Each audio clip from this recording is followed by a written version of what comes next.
¿Qué tal? Buenos días, buenas tardes, buenas noches, buenas madrugadas. Regresamos nuevamente con las leyendas, las historias, los relatos de terror. Y más en este día tan especial, 31 de octubre del 2023. Pero antes de comenzar te pido que te suscribas a mi canal Manuel Meléndez Morales, para que escuches estos relatos y más. Me apoyes compartiendo, con tus comentarios y con tu like. Sin más, comencemos. Nuestro primer relato se llama Es tu cumpleaños. Después de varios años de regresar a la casa en la que viví con mis padres, estoy seriamente pensando en irme. Al principio mis hijos estaban muy contentos, y más mi hijo pequeño, porque se había quedado con la habitación en donde yo dormía. Hace unos días cumplimos un año más de estar aquí, y mi hijo está muy espantado. Dice que no se quiere dormir en esa recámara. Cada 25 de agosto mi hijo ve a alguien que entra a la casa. Lo raro es que solo una noche al año sucede este acontecimiento. Esta noche mandé a mi hijo a dormir con su mamá y yo me quedé en mi antigua recámara. Son las 12 a.m. y no he visto aún nada. Mientras me levanté de la cama y me fui a sentar en un viejo sillón que tengo junto a la cama, y me dispuse a leer un viejo libro y esperar, cuando de pronto se escucharon unos ruidos en la entrada de la casa. Escuché cómo abrían la puerta y solo quedé esperando a que entraran a la habitación y así poder enfrentarlos. Después se oyó cómo subían las escaleras, mientras una voz de hombre decía: camina despacito, no lo vayas a despertar. Cuando llegaron a la puerta de la habitación, escuché una voz femenina diciendo: espero que a mi bebé le guste el pastel que le trajimos. En ese momento reconocí esa voz. Era la voz de mi madre. Cada año me compraban un pastel y me despertaban a besos y felicitándome por mi cumpleaños. Ellos entraron, comenzaron a buscarme y llorando les dije: aquí estoy, mamá, aquí estoy, papá. Ellos me abrazaron y felicitaron. Me dijeron que por fin podían descansar. Hace años salieron a comprarme un pastel como era su costumbre. Tuvieron un accidente donde desgraciadamente fallecieron los dos. Desde entonces tuve que irme a vivir con mis tíos. Hoy por fin pude verlos otra vez y ellos al fin podrán descansar en paz. La calle de Jesús.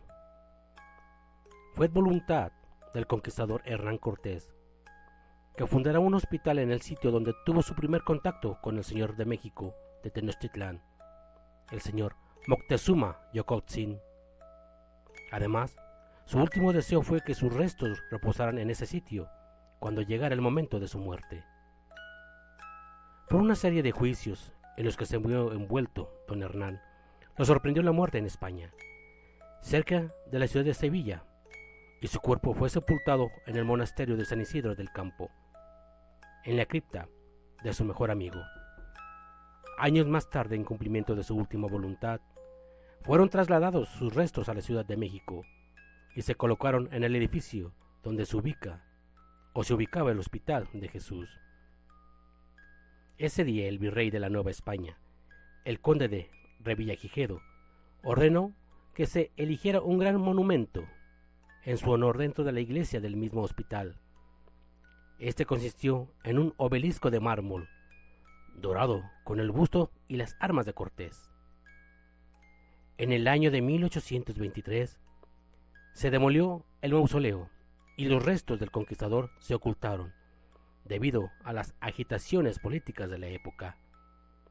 En el año de 1947 se descubrieron sus restos en un muro del lado del Evangelio, junto al presbiterio de la misma iglesia, y después de un minucioso examen se determinó que por las características que se presentaban y los antecedentes previos, se podía afirmar con veracidad que de dichos huesos correspondían a los de Hernán Cortés, y se reinhumaron en el mismo lugar, colocándose una placa que informaba que ahí se encontraba sepultado el conquistador de México, haciéndose únicamente alusión a su fecha de nacimiento y de muerte. La importancia que tiene el edificio donde se estableció el Hospital de Jesús se debe a que ahí tuvo asiento el archivo de Hernán Cortés y que constituye el conjunto de documentos más importantes de la Nueva España, de los cuales, desgraciadamente, muchos han desaparecido, yendo a formar parte de las bibliotecas particulares. El Hospital de Jesús lo funda Cortés bajo la advocación de la Virgen de la Purísima Concepción, y el título de Hospital de Jesús se lo dio años más tarde, en el siglo XVII. Este sanatorio sigue funcionando hasta nuestros días como institución de caridad, de conformidad a la voluntad de su fundador, contando actualmente con buenas instalaciones y médicos de calidad. Por relación a que el hospital se encuentra ubicado en este sitio, la calle que limita a la fachada del edificio recibió el nombre de Calle de Jesús, habiendo sido antes una parte de la calzada de Iztapalapán, y actualmente corresponde a la calle de Pino Suárez. Las monjas adimensionales. Hablando de la Marquesa, recordamos otro suceso que se dio en el llamado Valle de las Monjas, muy frío, por cierto, pues su temperatura fue anual, fluctúa entre los 10 y 12 grados centígrados. Este valle colinda con el desierto de los Leones, donde hay un antiguo convento. Sarita Sánchez, mujer madura, destacada publicista y amante de los deportes, se encontraba en la Marquesa acompañada de su esposo. Habían enganchado una casa rodante a su camioneta y se habían divertido de lo grande, andando a caballo, en bicicleta y en motocicleta, además de haber presenciado una emocionante carrera en este tipo de vehículo motorizado. Cuando se disponían a dormir, de pronto le entró una apresión, así que salió a dar una vuelta por el silencioso valle. Subió una pequeña colina y contempló la luna y las estrellas. Empezaba a sentirse en sintonía con el universo, con la naturaleza que tanto amaba, cuando, de entre los árboles, vio surgir a una mujer con hábito negro y blanco. Aquella aparición avanzaba muy deprisa y fue enseguida de una verdadera procesión. El silencio en el valle entonces se hizo absoluto. Ni las aves se atrevían a arrullar entre el ramaje. Una nube cubrió la luna y la oscuridad se hizo casi total. De pronto, Sarita las tenía ya aquí, avanzando junto a ella. Se veían normales. En su rostro parecía dibujarse la paz de haber encontrado nupcias con el Señor. Pero un aire helado se coló hasta los huesos de la testigo, que de súbito se dio cuenta de que era imposible que las mujeres aquellas hubieran hecho el recorrido de varios kilómetros en tan solo poco tiempo. La procesión de las monjas prosiguió sin que al parecer las mujeres se dieran cuenta de la presencia de la testigo. «Virgen Santa», se decía Sarita persignándose una y otra vez, «esto no es verdad, esto no puede suceder». No quiso esperar a ver en qué paraba todo aquello, y se puso en camino hacia la remolque, donde ya su marido dormía. Aún tuvo valor la mujer para asomarse por la ventanilla, en dirección a donde había visto por última vez aquellos seres con hábito. Mas solo descubrió el valle solitario. Como ella, muchos visitantes que de noche se atreven a recorrer la Marquesa han visto a monjas con hábito antiguo, de hace cientos de años, marchar solas o en grupos. Al estar escribiendo esto, me enteré de otro suceso escalofriante sucedido en ese mismo sitio. Un grupito de excursionistas, todos ellos muy jóvenes, pues el mayor no rebasaba los 20 años, fueron a divertirse al Valle de las Monjas. José Ramírez era de los más alegres y se disponía a organizar diversas actividades. Cada que veía que el grupo decaía en ánimo. ¡Vamos! ¿Qué les pasa? ¿Para qué venimos tan lejos si vamos nomás a estar viéndonos las caras? De pronto, notó que su prima Aurora, la más joven de los de ahí reunidos, se había puesto muy pálida. Primita, ¿qué tienes? ¿Te sientes mal? Por su corta edad de 14 años, no le creyeron lo que dijo que vio. ¡Ay! Acabo algo de ver entre esos árboles. Si quieren, no me crean, pero vi que pasó una nubecita blanca, con forma humana. Las burlas no se hicieron esperar. Tras agotarse las risas, ante las que Aurorita estuvo a punto de echarse a llorar, jugaron voleibol, algo de béisbol, y al fin se sentaron a comer en unas banquitas de madera. Era lo último que harían antes de retirarse, pues ya eran cerca de las 5 de la tarde, y no querían que la sombra las atrapara en esa arboleda. La claridad de la atmósfera era pasmosa, así que aprovechando la buena luz reinante, los chicos empezaron a sacar fotos. José tuvo la ocurrencia de retratarse abrazando a Aurora. El muchacho ya se sentía incómodo por la culpa de haber participado en la burla general contra ella, pero, a fin de cuentas, ¿qué otra cosa hubiera podido hacer? Solo un ánimo tan imprescindible como el de una adolescente de su edad podía generar en la imaginación espectros a plena luz del día. Pues bien, Aurora se dejó abrazar, sentándose en la orillita de la banca mientras José sonreía ampliamente. Mas solo en instantes los rostros de todos los demás se pusieron serios. Pasaba algo raro. Sucedía que los que rodeaban la parejita de primos veían tras de ellos una mancha blanca que semejaba una tela transparente colgada de un soporte invisible, o bien una monja espectral con hábito. Algunos se frotaron los ojos para enfocar mejor, pero aquello blanco seguía flotando detrás de la parejita. Días después, al llevar a revelar las fotos, Manuel, el dueño de la cámara, estaba muy nervioso.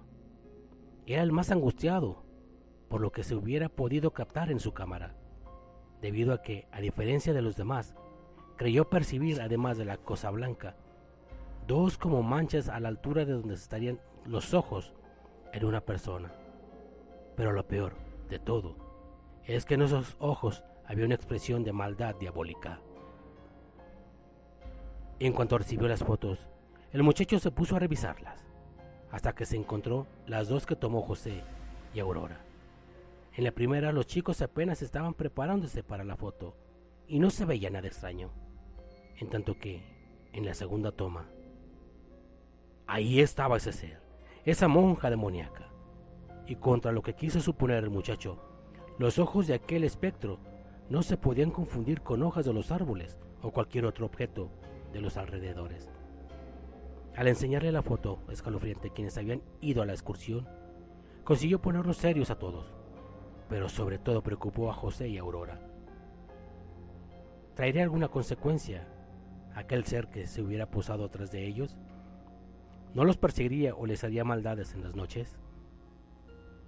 Pero hasta ese día de hoy, todo parece haber marchado normalmente en las vidas de los dos primos, a no ser que las enfermedades constantes entre los Ramírez sean una consecuencia de aquella aparición, entre ellas un caso de epilepsia. El perro pateado por un fantasma. Entre las experiencias personales, en lo cotidiano, choca con lo paranormal. Esta que voy a relatarles es la que más me ha impactado. Contaba yo con apenas 17 años cuando pasó esto. Teníamos por entonces un perro de 2 años de edad aproximadamente. Sucedió que una noche, al estar viendo televisión en la sala junto a mi madre y todos mis hermanos, ese animal, que se hallaba acostado en medio de la sala, de pronto levantó la cabeza y las orejas hacia aquella habitación que, por cierto, tenía solo una pequeña ventanita con barrotes que daba al patio. Otro dato, hay que agregar que, aunque no había nadie en aquel lado, la luz estaba prendida. Nuestra mascota parecía ver como si estuviera viendo a alguien, con su fino oído, algún ruido de aquel lado, un sonido que nuestra percepción humana no podía distinguirse. Así que se levantó y se encaminó hacia allá. Empezó a hendir la cortina con su cuerpo para atravesar hacia la habitación desierta, o aparentemente desierta. Esto que voy a referir le sucedió apenas a 1 metro de mí y de varios de mis hermanos, junto a los que estaba sentado en lo largo del sillón. El perro lanzó un chillido y salió volando hacia atrás, como si lo hubiera pateado con mucha fuerza. Fue a dar contra una silla y salió despavorido hacia el patio, con la cola entre las patas. Nos quedamos pasmados, y una de mis hermanas inmediatamente se asomó para ver quién había golpeado al animal, pues estábamos conscientes de que todos los que en esa casa estábamos reunidos allí en la sala. Y nada, eso fue lo que vimos. Solo la luz encendida que iluminaba aquellos muebles viejos.